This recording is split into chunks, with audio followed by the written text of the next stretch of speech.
Ensonga esooka njagadde okubategeeza nti ku ntandikwa y'omwezi guno nagenda mu kibuga kya Italy ekya Venice nenvaayo nengenda mu nsozi za Telluride, eyo waliyo film festival, era nga twali tugenze kutongoza firimu oba documentary eraga olugendo lwaffe nga bwe lubadde bukyanga twesowolayo kutandika kulwanira ddembe lyaffe na nkyukakyuka mu ggwanga lyaffe Uganda. Okusingira ddala eno documentary film eraga ebizibu n'okutulugunyizibwa nga ndi wamu ne bakulembeze bannange okuva e Ghana, okuva e Tanzania n'okuva e South Africa. Twagenyiwaddeko mu bugenyi obutongole mu ggwanga erya Ukraine eriri mu lutalo kati.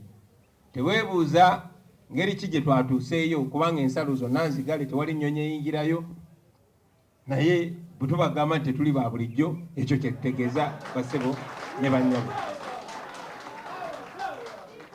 Twasisinkanye abakulembeze bangi, bingi mwabirabyeko, bingi mubindekere,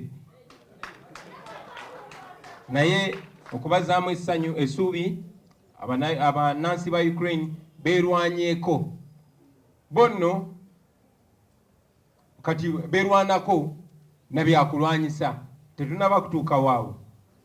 Era munajjukira nti ebitundu 40 ku buli 100 abasirikale abali ku ludda lwa Mandela abaali balwanyisa abazungu, ebitundu 40 ku 100 babatendekera Ukraine. Ndowooza mulaba Ukraine bwekwatagana n'okutendeka abantu naddala abalwanira eddembe lyabwe. So eyo nno yemu ku nsonga ennyingi lwaki twagenze okwatagana ne bannaffe abali mu Ukraine. Babatumidde nnyo, omukulembeze wa Ukraine yabatumidde nnyo, n'abo bakola ku mizinga nabo babatumiridde ddala. NUP everywhere. Download the app on App Store or Google Play Store now. Vision Digital Experience, the future of media.